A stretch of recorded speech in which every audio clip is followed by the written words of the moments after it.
बिस्मिल्लाहिर्रहमानिर्रहीम। Welcome to Aptech institute.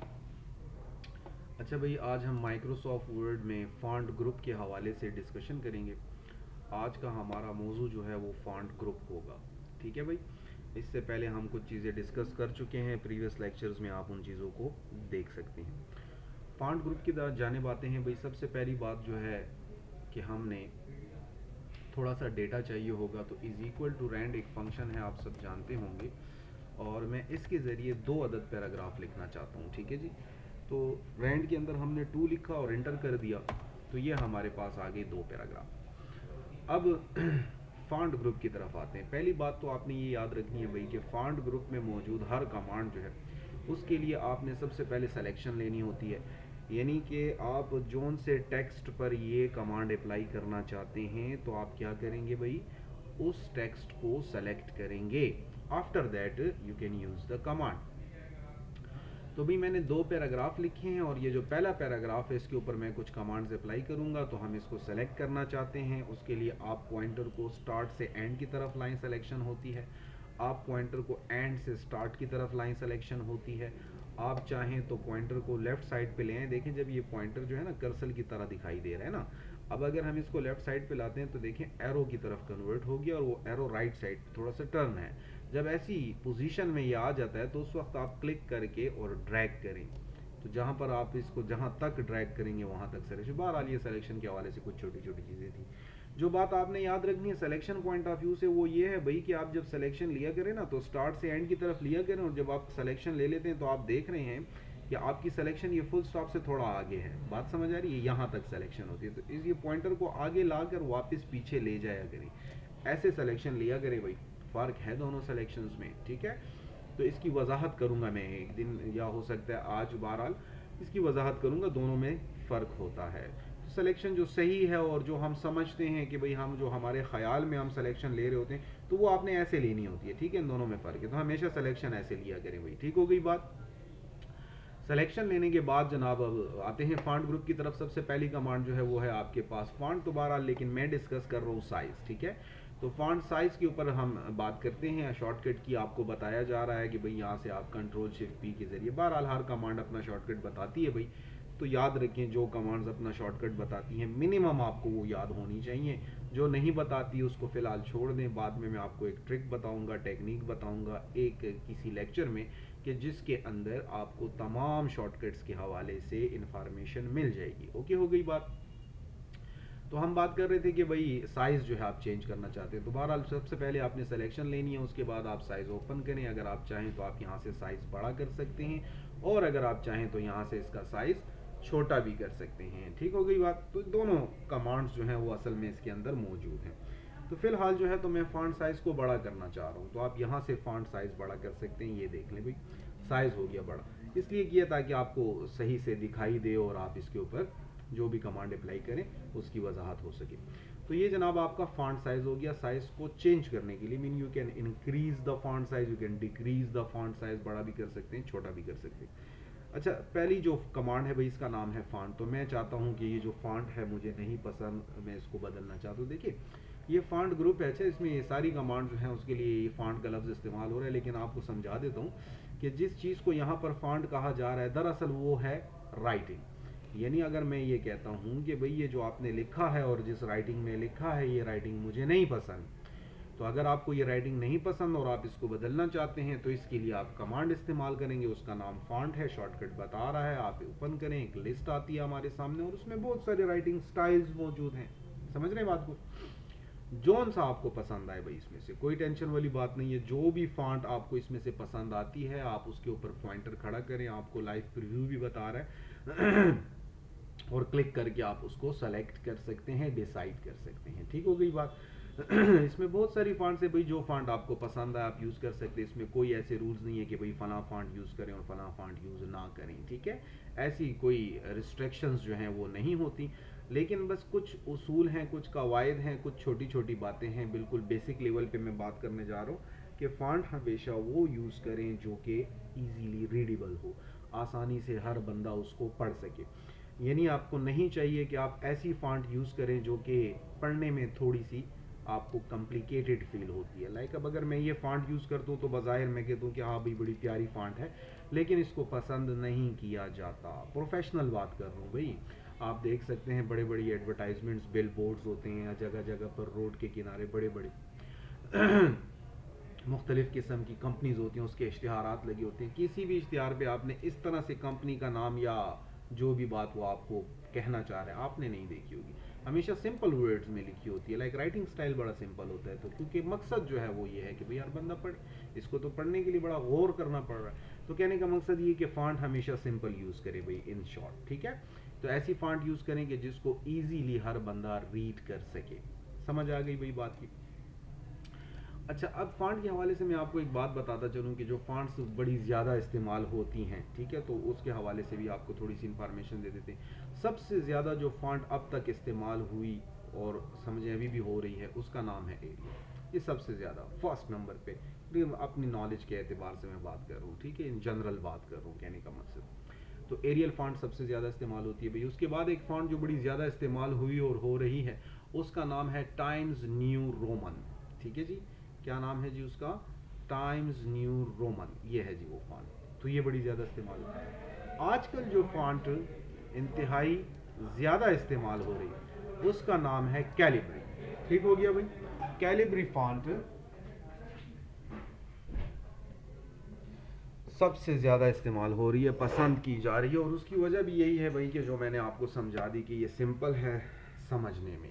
Clear हो गई बात? तो यहाँ से आपने जनाब फॉन्ट जो है क्या कर लेनी, डिसाइड कर लेनी। एक बात हो गई। दूसरी चीज़ जो है जनाब वो है हमारे पास इसमें साइज जो कि पढ़ा चुको है। इसके बाद है हमारे पास एक दूसरी कमांड, इसका नाम है इंक्रीज फॉन्ट साइज। ये क्या करती है? ये सिर्फ और सिर्फ फॉन्ट साइज को बड़ा करती है भाई। शॉर्टकट बता रहा है आपको 12। तो ये देख लें भाई, क्लिक करके आप इसको सिर्फ बड़ा कर सकते हैं, छोटा नहीं होता। यहाँ से सिर्फ बड़ी होगी फॉन्ट साइज, छोटा करना चाहते हैं डिक्रीज फॉन्ट साइज, शॉर्टकट बता रहा है आपको। देख लें भाई, लिमिट नहीं है अच्छा, ना बड़ा करने में ना छोटा करने में। आप 8 नॉर्मली इसमें होता है, आप इससे 8 से भी कम कर सकते हैं। जाहिर सी बात है फिर आप बहुत ही कम कर देंगे लाइक 1 2, तो फिर तो नज़र ही नहीं आएगा। तो कहने का मकसद ये कि ना बड़ा करने के लिए कोई लिमिट है और ना इसको छोटा करने के लिए कोई लिमिट है। ठीक है, आपकी मर्जी, आप कितना छोटा करते हैं फॉन्ट साइज को और आप कितना बड़ा करते हैं फॉन्ट साइज को, वो दोनों आप कर सकते हैं। ठीक है भाई। दूसरी चीज़ जो है जनाब वो है हमारे पास यहाँ पर कि अगर मैं ये चाहता हूँ कि भाई जो कुछ भी लिखा हुआ है वो सारे का सारा, जितना भी मेरा ये पैराग्राफ है, मैं ये चाह रहा हूँ कि भाई ये पैराग्राफ मुझे कैपिटल लेटर्स में चाहिए, ये मुझे इस तरह से नहीं पसंद। तो मैं चाह रहा हूँ कि भाई बड़ी ABC में, आसान अल्फाज में बताता हूँ, बड़ी ABC में मैं इसको लिखना चाह रहा हूँ। तरीका क्या है? तो आपके पास एक कमांड है भाई, इसका नाम है चेंज केस। आपने इसको ओपन करना है और यहाँ पर आपके पास है अपर केस। क्लिक कर दें जनाब अपर केस पे और आप देखेंगे फॉन्ट जो है वो चेंज हो चुकी है। तो एक दूसरा जो है वो ये है कि भाई मैं चाह रहा हूँ कि मुझे तो ऐसे नहीं चाहिए, छोटी ABC में चाहिए, बड़ी ABC में नहीं चाहिए। अब क्या करें? तो अब आप आएंगे दोबारा चेंज केस कमांड की तरफ। सिलेक्शन इंपॉर्टेंट है भाई, आप देख रहे हैं सिलेक्शन मैंने नहीं ख़त्म की। इसको ओपन करें और इसके बाद आप यूज़ कर सकते हैं लोअर केस। तो आप देख लें भाई सारा काम जो है वो छोटी ABC में हो। इसके अलावा अगर मैं ये चाहता हूँ कि नहीं भाई मुझे ऐसे चाहिए कि कम से कम हर जुमले में पहला करेक्टर जो है वो बड़ा होना चाहिए, that is called sentence case. जैसे कि वीडियो में VW में, तो हम कर सकते हैं चेंज केस कमांड को ओपन करें और इसके अंदर है आपके पास सेंटेंस केस। तो आप देख रहे हैं भाई वीडियो में VW वैन में और यू में वाई। ठीक है, ये हो गए कैपिटल। क्लियर हो गई बात? अच्छा, इसके अलावा हमारे पास एक और कमांड है भाई, उसका काम क्या है कि आप चाह रहे हैं कि हर वर्ड का फर्स्ट करेक्टर कैपिटल हो जाए। जैसे वीडियो में भी, ऑनलाइन में ओ, इस तरह हर एक वर्ड में फर्स्ट करेक्टर कैपिटल हो जाए, बड़ी ABC में चाहिए। तो उसके लिए आपने चेंज केस में आना है और कमांड का नाम है कैपिटलाइज ईच वर्ड। इस कमांड के दो नाम है भाई, पुराना नाम है इसका टाइटल केस। याद रखिए, अगर आप किसी और सॉफ्टवेयर में इस कमांड को ढूंढने जा रहे हैं ना और आप किसी और सॉफ्टवेयर का इस्तेमाल कर रहे हैं, तो ये आपको पता होना चाहिए, वहाँ पर ये टाइटल केस के नाम से होगी। ठीक है, ये बात याद रखिए। तो बहरहाल यहाँ इसका कैपिटलाइज ईच वर्ड नाम है। मैंने इस पर क्लिक कर दिया और आप देख सकते हैं कि भाई आपके हर वर्ड का फर्स्ट करेक्टर कैपिटल होगा।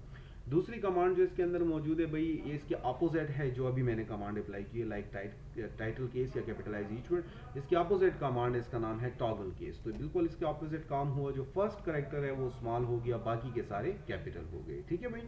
तो देख लें भाई, आपको इसमें से जो चाहिए आप उसका इस्तेमाल कर सकते हैं। और सबसे ज़्यादा इस्तेमाल होने वाली चीज़ जो है वो है सेंटेंस केस। कौन सी कमांड? सेंटेंस केस सबसे ज़्यादा इस्तेमाल होती है। तो ये हो गया जनाब कॉन्सेप्ट अबाउट चेंज केस। ठीक है जी। अच्छा, फिर मैं इस कमांड को छोड़ रहा हूँ, क्लियर ऑल फॉर्मेटिंग कमांड को छोड़ रहा हूँ, लेकिन ऐसे नहीं छोड़ रहा कि ये पढ़ानी नहीं है, मैंने पढ़ाता हूँ, लेकिन जब मैं फॉन्ट ग्रुप कंप्लीट करूंगा फिर। ठीक है, तो इसको स्किप करके आगे जा रहे हैं जनाब। नेक्स्ट जो है, मैं ये चाह रहा हूँ कि मेरा सारा काम जो उसकी थिकनेस थोड़ी सी ज़्यादा हो जाए, तो यू कैन बोल्ड इट। आप बोल्ड पे क्लिक करें, आपका टेक्स्ट बोल्ड हो जाएगा। नहीं चाहिए तो दोबारा क्लिक करके ख़त्म कर सकते हैं। जिस जगह पर चाहिए उस जगह को सेलेक्ट करके बोल्ड। तो वो मैंने आपसे कहा कि भाई सेलेक्टेड लोकेशन पे कमांड हो, तो जोन सी कमांड भी आप अप्लाई करेंगे, आपने जो जिस एरिया को सेलेक्ट यानी जिस टेक्स्ट को सेलेक्ट किया होगा सिर्फ उसी पर अप्लाई होगी। दूसरी चीज़ जो है जनाब वो है हमारे पास इटालिक। तो आप बोल्ड के साथ वाली कमांड है इटालिक, शॉर्टकट बता रहा है आपको। दोबारा क्लिक कर रहा हूँ, आप देख रहे हैं भाई आपका काम इटालिक हो गया, मीन तिरछा हो गया, टेढ़ा हो गया। भाई थोड़ा सा स्टाइल है, डिज़ाइन है ये भी। तो वी को मद्देनजर रखें। आप देख रहे हैं मैं इसको क्लिक करके दोबारा क्लिक करके बता रहा हूँ, तो थोड़ा सा टेढ़ा हो जाता है। बहरहाल ज़रूरत महसूस होने पर आप इसका भी इस्तेमाल कर सकते हैं। इसके अलावा एक कमांड है दैट इज़ कॉल्ड अंडरलाइन। तो आप क्लिक कर लें, भाई आपके सामने है। भाई जब आपके टेक्स्ट के नीचे लाइन आ जाती है तो इसको अंडरलाइन बोलते हैं। नहीं चाहिए जी मुझे अंडरलाइन, तो फिर आप दोबारा से क्लिक करके अंडरलाइन ख़त्म कर सकते हैं। अच्छा, अब अंडरलाइन जो है ना, इसमें सिर्फ ये वाली लाइन नहीं जो सिर्फ सिंपल एक लाइन है बारीक सी और ब्लैक कलर में है, तो ये दोनों फैसिलिटीज़ आपके पास मौजूद हैं। कि भाई बारीक सी लाइन है, नहीं चाहिए, ठीक है जी, चेंज कर दीजिए। आप इसके साथ देखिए एक छोटा सा ड्रॉप डाउन एरो, इसके ऊपर क्लिक करें, आपके पास और कमांड्स आती हैं जिसके अंदर डबल अंडरलाइन, थिक अंडरलाइन, और हर एक का नाम है। अच्छा, जैसा कि मैं बता रहा हूँ इसका नाम ही थिक अंडरलाइन। ये देख ले भाई, इस कमांड के अंदर dotted underline, dash dot underline. ठीक है, तो ये तमाम जो है आपके पास डिफरेंट टाइप्स ऑफ अंडरलाइंस हैं, और इसमें से जोन सा डिज़ाइन, जोन सी अंडरलाइन आपको पसंद आए, यू कैन यूज़ इट। आप इसको अपनी मर्जी के मुताबिक इस्तेमाल कर सकते हैं। अच्छा, फर्दर ये कि इसमें एक फैसिलिटी इन्होंने ये भी दी हुई है कि अगर आप चाहें तो अंडरलाइन का कलर भी चेंज कर सकते हैं। भाई फ़कत अंडरलाइन का कलर, समझ रहे हैं बात को, ओवरऑल कलर की बात नहीं कर रहा, तो आप चेंज कर सकते हैं। अंडरलाइन के सब ऑप्शंस में है, अंडरलाइन कलर आपके पास यहाँ पर फैसिलिटी मौजूद है, और यहाँ से आपको जोन सा कलर पसंद आए भाई आप उसका इस्तेमाल कर सकते हैं। जस्ट आपने क्लिक करना है, वो कलर अप्लाई हो जाएगा। ठीक हो गई बात। दूसरी चीज़ जो है वो है कि भाई अगर आप ये चाह रहे हैं कि अंडरलाइन जो है इसका कलर मैं वापस नॉर्मल करता हूँ, ये बात अब ज़रा सा गौर तलब है, इसको ज़रा आपकी तवज्जो होनी चाहिए। ठीक है, तो मैं अंडरलाइन की तरफ आ रहा हूँ। भाई मैं ये चाह रहा हूँ कि इसका कलर मैंने वापस नॉर्मल करना है, तो तरीका क्या है? तो तरीका ये है भाई कि आपने अंडरलाइन कलर में आना है, यहाँ से ब्लैक पे क्लिक करना है, तो नहीं, दैट इज़ रॉन्ग, ये गलत है। ठीक है, ऐसा नहीं करना चाहिए आपको, हमेशा आपको यूज़ करना चाहिए ऑटोमेटिक। क्लियर हो गई बात? तो आप ऑटोमेटिक पर क्लिक करेंगे भाई, और आपका कलर जो है वो नॉर्मल हो जाएगा, यानी ब्लैक चाहिए था ब्लैक ही हो गया। ठीक हो गई बात? हाँ, अगर आपके जहन में ये सवाल पैदा हो रहा है कि भाई sir what is the difference between automatic and black, तो मैं डिफाइन करूंगा भाई। ठीक है, इसको मैं डिफाइन करूंगा। तो आज के लिए यहाँ तक काफ़ी है, इसको पढ़ें, समझें, और जो भी क्वेश्चन हो, मैंने आपसे कहा है कि भाई आप कमेंट सेक्शन में हमसे पूछ सकते हैं, इंशाल्लाह उसके बारे में बात होगी। और याद रखें जो नेक्स्ट है ना, जो चीज़ें छोड़ी हैं उसके बारे में ना पूछें अब आप, इंशाल्लाह मैं आपको पढ़ाऊँगा, लाइक नेक्स्ट लेक्चर में वो सारी चीज़ें आ जाएंगी। ठीक है, तो this is enough for today. Okay भाई, अल्लाह हाफिज़।